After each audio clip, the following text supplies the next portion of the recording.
Welcome back to the Avenue. You will be glad that you joined us today. I'm excited about today because on this channel, we just simply talk about topics that make money make sense to the ordinary person. And the profound statement that I'm going to make right now is that the rich life and the expensive life is not the same. They are not synonymous. We're going to talk about that and break that down for you so you can know if you're living the rich life or if you could be living the expensive life, because there is a difference. Stay tuned.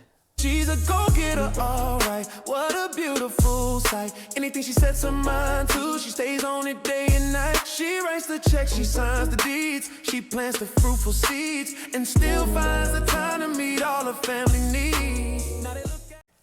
Probably the best example I can give you of an expensive life is look at the housewives of Atlanta, the housewives of the Potomac, housewives of this and that.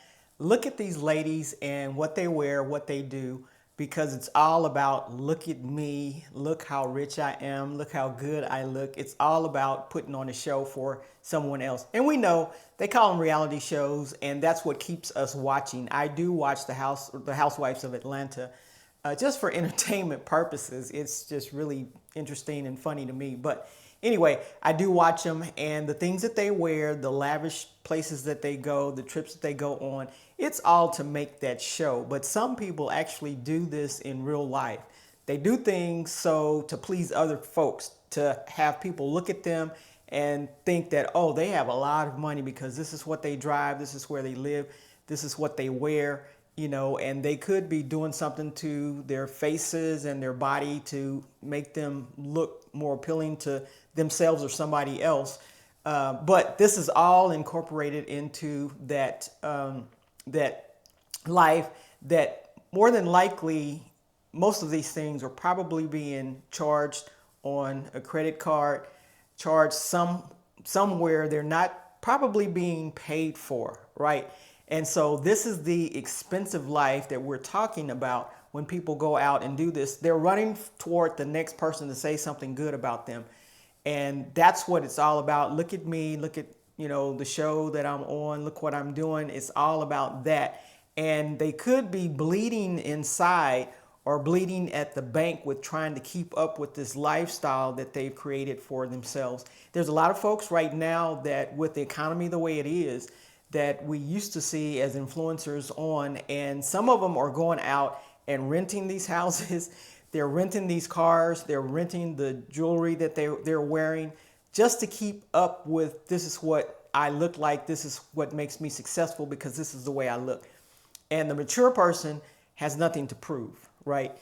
It's so beneficial to have that stealth wealth where nobody knows what you're worth because you're not going out there and just showing it in front of everybody so that you can be the spectacle and people can look at you and say how rich that you really are. Now, so you're seeing a lot of changes on YouTube. You're seeing a lot of changes. People are saying, that's not what I want. Let me just go out like I really am and just be satisfied with that. But some people are still trying to keep up with, not necessarily the Joneses, but trying to keep up with a certain lifestyle, a certain luxury status. And they want people to know that, hey, this is what I'm about. And it takes a lot of money, you all, to keep that up. When you have these expensive houses and cars and stuff, it's even if the car is paid for, there's gas and stuff that you have to maintenance that you go to. The more expensive the car, the more expensive the maintenance. So you have to take care of these things. So it becomes a drain. You have to make income in order to support this stuff. You can't just stop one day and say, I'm not doing this anymore, as far as the income is coming in, and continue living that lifestyle. So it does take something on the front end to keep up that on the back end, just to impress others who probably don't care a lot about you anyway. So that is the expensive lifestyle that I wanted to kind of paint a picture for you so you'll know what we're talking about. Next up is the rich lifestyle. Up next, the rich lifestyle. Now, like I said, there is a difference in the two. We've just discussed the expensive one. We're going to turn over to the rich lifestyle. The rich lifestyle can look very ordinary. As we know, some of the more affluent people, sometimes they wear t-shirts and blue jeans. sometimes they wear shorts and t-shirts. They're not trying to impress someone else. They know what their value is as far as a person, and they're not trying to say, hey, look at me. They're living the life that they want to live, wearing the things that they want to wear. They don't have to wear designer anything because, they're doing the thing that they want to do, and they're living this rich lifestyle, and they have the money in the bank to support the lifestyle that they're living. They have peace. They don't have a lot of stress. They don't have a lot of bills on them, but they're spending time with who they want to spend time with. They're doing the things that they want to do without a lot of stress, right? And so that's what we have to look at, because the more debt you get into, the more stress is going to be piled on you. But I have some friends, as a matter of fact, very good friends of mine, and the wife is celebrating a birthday. So I text the husband to say, hey, what can we get her? She's celebrating a birthday. She doesn't really ask for anything. And he texted me back and said that she really doesn't want anything. You guys just come to the party. And if you really want to do something, pick your favorite charity and donate to them. Now, if that's not a generous, rich lifestyle, they're having the party because she wants to enjoy the people she wants to be around. They're paying for everything. You go down there, eat what you want, having a party. You don't have to bring her a thing. She's not asking for anything. As a matter of fact, she doesn't want you to bring anything. We're going to find something to give her, if it's flowers or something like that, because I don't like to go to parties empty-handed. But they don't want anything. And that response lets me know that I know what kind of house they live in. They drive common cars. When we get together, he's sometimes in shorts and a t-shirt. She wears regular dresses. It's no big deal for them. They're not trying to prove anything to anybody. And I know just in talking with them that they have property in other areas. So he's got a great job. She's got a great job. They have one little boy. They're living that rich lifestyle, and they're doing for others. Sometimes they do for their parents, but they have the income to do that for others. And this is the difference between someone who's trying to be flashy and out there and someone who really has it together, that's actually helping other people. They're using their powers for the good, and it's not about them. But if you hang around them long enough, you will see the difference in them, and they're not stressed out about anything. So that gives you a good example of the rich lifestyle. When you get to a certain level and you can just give to wherever you want to give to and it won't hurt you, that is a very rich lifestyle, and you're living the life that you want to live. And it's not about anybody else except for you and your family and what is in your heart to do for other folks.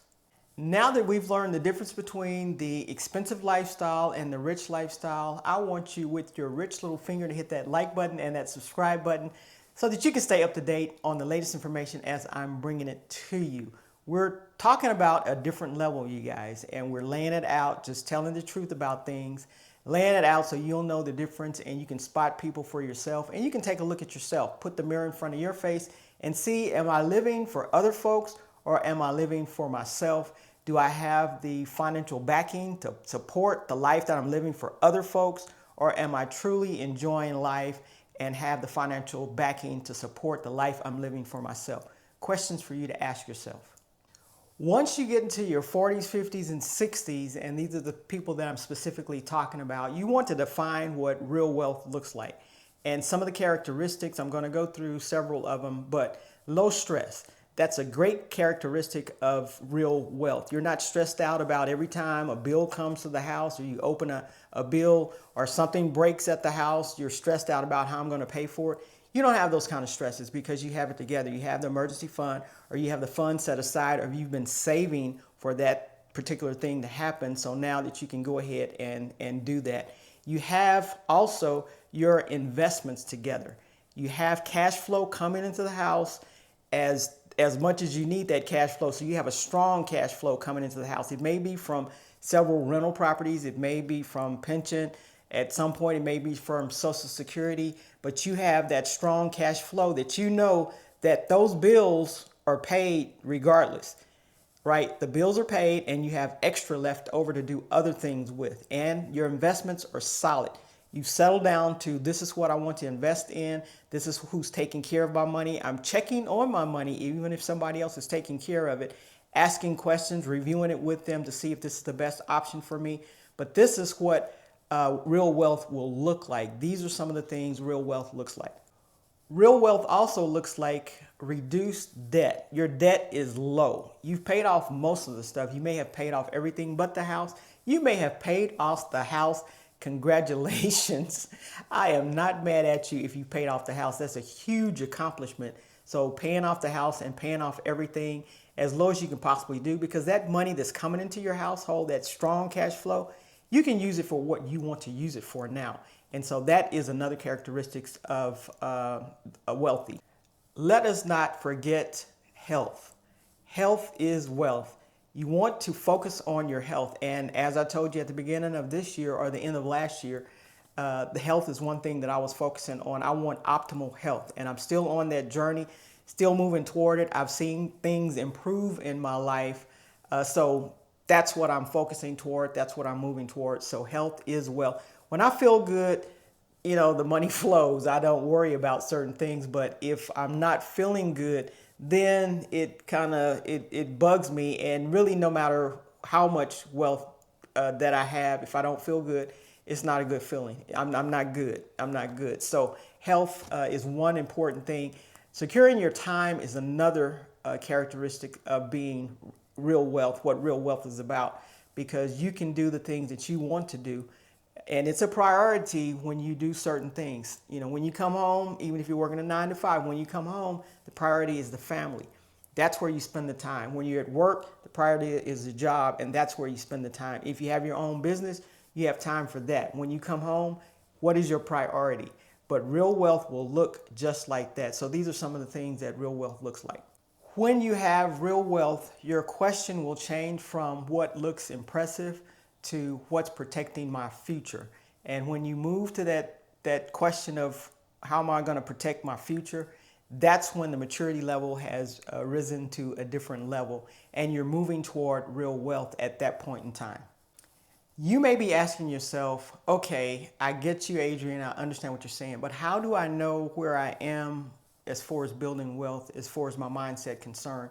And I would tell you that when you start seeing these things change in your life, such as when you becoming less concerned or not care about impressing other people, you're moving toward real wealth, because you will find that's maturity, and impressing other people is kind of a flash in the bucket. We all go through those stages where we want to be impressive to others.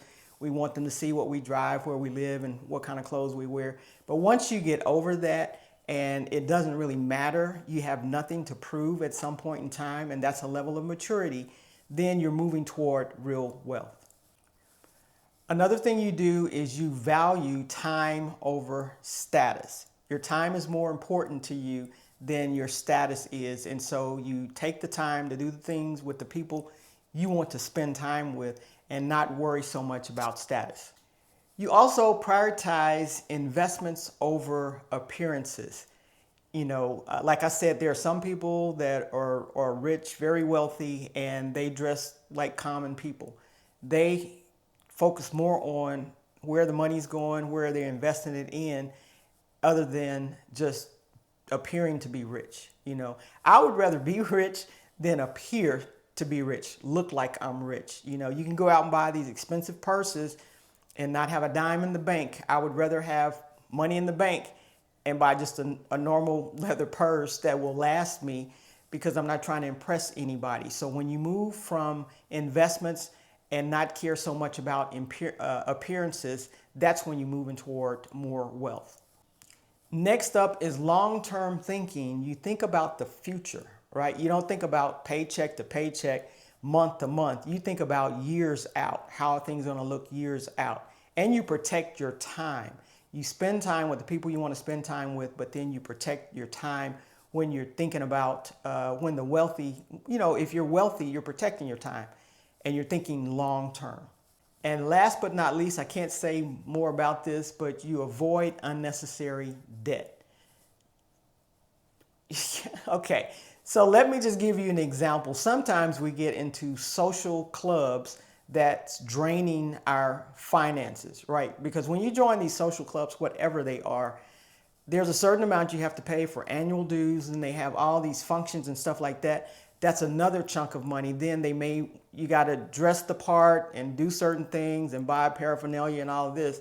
That's just drawing money from your account to support something like that. So if it's an unnecessary debt, some people join and become inactive because of all the expenses. Now, if you can afford to do all that stuff and it's not, doing anything for you as far as financially hindering you, fine, go for it if that's what you want. I'm not trying to cut people off from the things that they like to do, but if you want to make a sacrifice to be in that and do that type of thing, this is just an example, you guys. I don't want you guys to come after me because of this, but this is an example of some type of unnecessary debt. There are other examples too of unnecessary debt, but you choose it for yourself. And if you stay out of unnecessary debt, you're really moving toward wealth. The bottom line is, don't let this culture push you into building an expensive life that is just draining your future that you have ahead of you. You can make decisions for yourself. You have options and do that. But I've given you some examples of an expensive life and a rich life and what culture really supports. But if you have nothing to prove to anyone else, this is your time to shine. This is your time to be optimistic, make decisions for yourself. And if there are things that you really, truly want to do, and that's where your value is, go for it. I'm not saying don't do that. Just go for it, but know what it's taking to, keep that up, as well as what it's taking away from your future, right? So go back and look through the video and make some comments. Let me know what you think about the video, what you think about the rich life versus the expensive life. If you agree, disagree, I'm open for it all. And with that, I will see you in the next video. Go Adrian. Humble, go get it blessed. Let's go.